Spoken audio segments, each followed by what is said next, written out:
friends, hope you guys are all doing really well. So here I am with my January book haul. Matthew and I went to the thrift store again in our little city here, not in the big city, and I actually had a pretty good score. I'm not gonna lie. I usually have to go to the big city to, you know, check out a good stack of vintage books, but somebody definitely offloaded all of the vintage things, so I had absolutely no problem going in and scooping all of those up. So we're gonna go through these. One of them though is not a vintage book, but I was super excited to find it because it's getting really hard and really expensive to find. So let's get into this. Before I get into the thrifting haul, I did want to thank my good friend D.L. Tillery for sending me a copy of her little novelette called Fractals. So this was a story that was included in one of the HorrorTube anthologies, Served Cold, a couple of years ago. She is a really talented author. This story gave me a little catch in the back of my throat because it severely grossed me out, but it's so good. Her other story that I read in Local Haunts blew me out of the water as well. She is super talented, and look at this beautiful cover. I mean, it's just gorgeous. So I've already reread this story again, and you know, I loved it as much this time as I did the first time. There's a little magnetic bookmark in here as well. And she also had a couple of other little goodies in the package. Also, there was another bookmark and a pen, and there's actually this really cute postcard. It's upstairs, actually. I forgot to bring it down, that I'm going to frame and put up on my bookshelves because it's very witchy. And of course, she signed it on the inside. So I'm super excited to put this on my shelf that is like all books by my friends, basically. Hopefully I'll have my own book up there someday. But what I'm really excited about, and I haven't had a chance to get into yet, is there's a couple of other short stories in here besides just the title story of Fractals. So really excited to read those, and I just wanted to thank Danette again for sending this to me because it was super thoughtful for her to think of me. And then I also did get my hardcover copy of Autumn Crow High Fresh Hell by Cameron Chaney, and he of course signed it on the inside and included some bookmarks. So we have an Autumn Crow bookmark with the artwork from the original book on it, and it has some promotional material on the back for Cameron and his channel.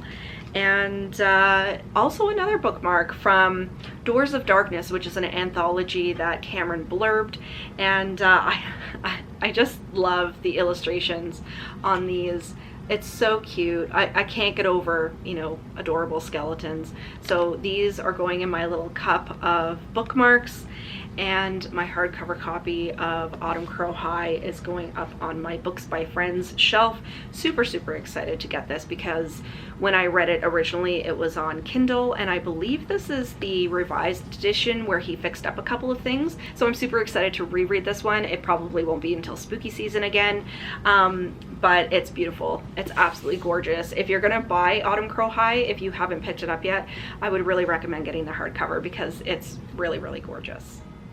So the first book that I found at the thrift store, I was super excited to get this. It's a hardcover copy of Crompus by Brom, and I mean, this is a, you know, very popular book, obviously, but the hardcover version is getting very hard to find, and when you can find it, it's outrageously expensive. So I got this one, I believe, for about $6 at the thrift store, which is a lot better than the 80 bucks or whatever they're going for on Amazon right now. So I'm really glad that I held off because I was going to buy the paperback edition, which is still pretty expensive. They're, I think, around $35 or $40 Canadian to even get the softcover edition.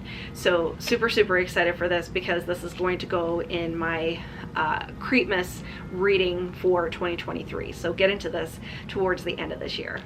And then next up, I found one of the Sweet Valley Junior High books, One Too Many, and this says free NSYNC cassette offer inside. I mean, you can't get any better. It's Sweet Valley, and it's got an NSYNC like cassette offer, probably like a mail-in thing, like send in your $10 and we'll send you a cassette or whatever. So this is not in good condition. I got it for, I believe, $1.99. It's water damaged.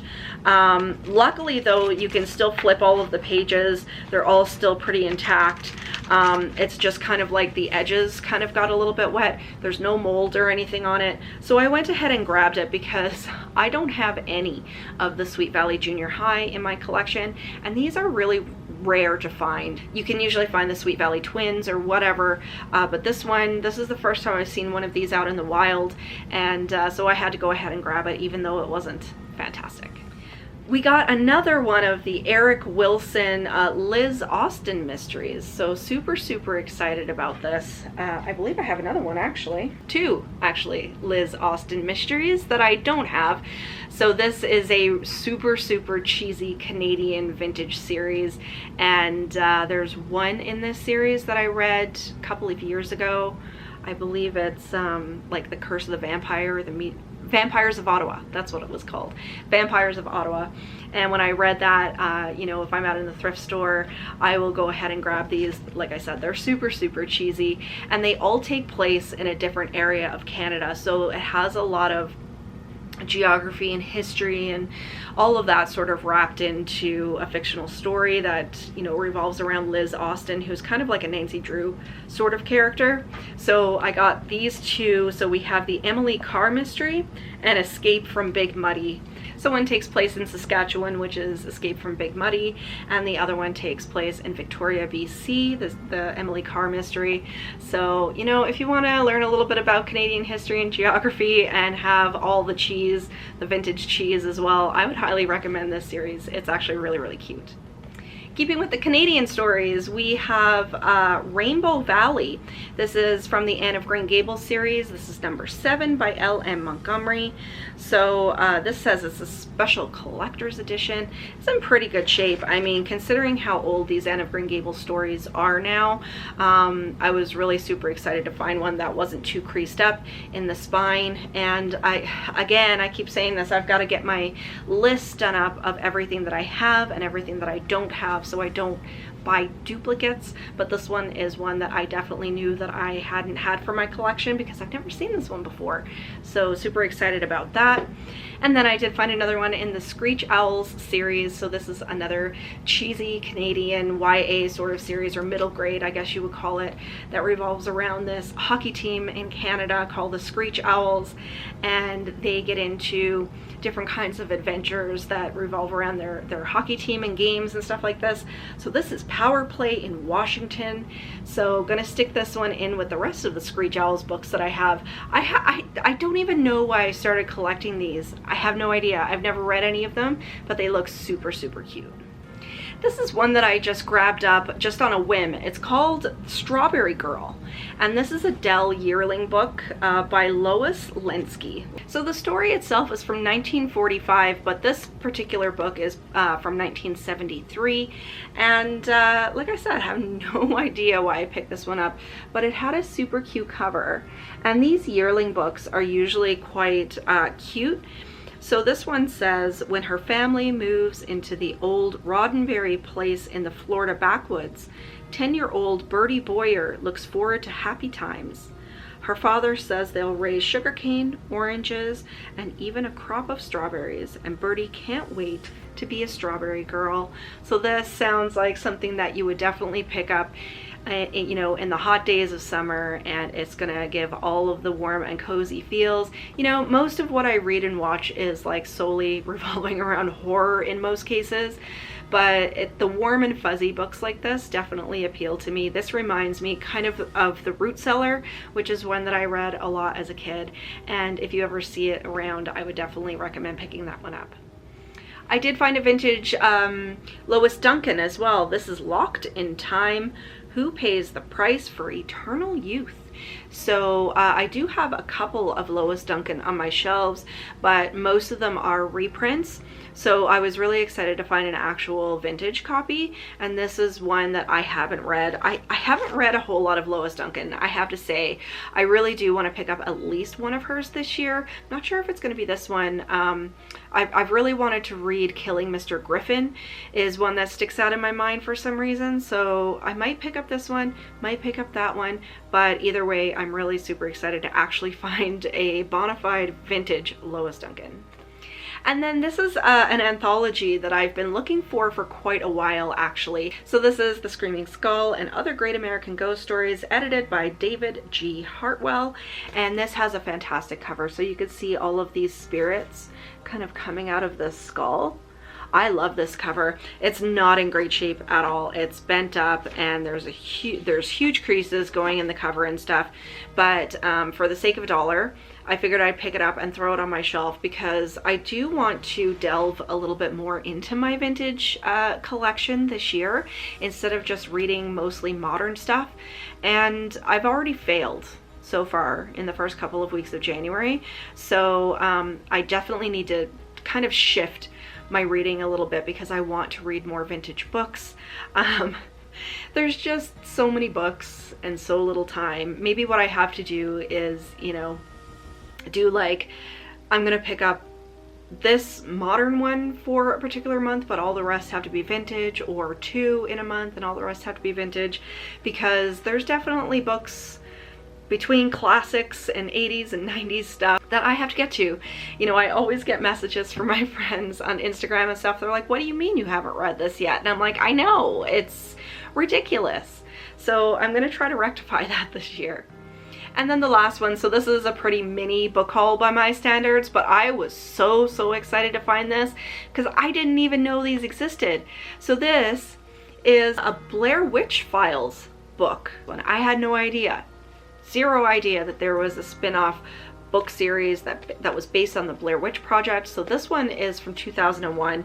This is one of the Blair Witch Files, and it's case number 6, The Prisoner, and it says, "It's not over. The Blair Witch lives. For the first time in print, the Blair Witch Files." 17-year-old Cade Merrill is determined to find out the truth. His website, theblairwitchfiles.com, is a clearinghouse for the hundreds of encounters with the unexplained evil that lives in the Blair Woods. So for this particular case, it says, at 18, Eliza Baines was convicted of murder. She claimed that the real killer was under the control of the Blair Witch. Now she wants Cade's help. But she warns, if I tell you my story, you'll die. So, I mean, like I said, I was so excited to find this. I think it was $1.99. And no idea that these even existed. So this is a new collection I'm going to be starting, and I'm definitely going to be on the hunt to find more of these because The Blair Witch is one of my favorite movies of all time. I know it's on a lot of people's like least liked, or it's spoofed so many times, or people say it's cheesy or whatever, but I tell you, the first time I watched The Blair Witch with my dad, it is seriously a core memory of mine. It is one of the most memorable nights that I've ever had, because I remember we watched it, I was terrified, I was fascinated, and of course with the marketing and everything, they put it out as like a true story back then, and we rewound it and we watched it again all the way through. So we watched it back to back in the same night, and I was blown away, couldn't sleep. I thought it was the best thing ever. And so the fact that there's a book series that's based on that is just, you know, this was the epitome of me as an 80s baby finding this in the thrift store. So I'm going to shut up about it right now, but super excited to have this one. Let me know if you have any of these books, because I was totally in the dark on the Blair Witch Files. So there you guys go. That is my mini book haul. I mean, mini by my standards, I guess, of stuff that Matthew and I found at the thrift store a couple of weeks ago. I hope you guys enjoyed the video. If you did, make sure to give me a thumbs up. Leave me a question or comment down below because you know I love chatting with you guys. But until next time, stay spooky, everybody. Bye.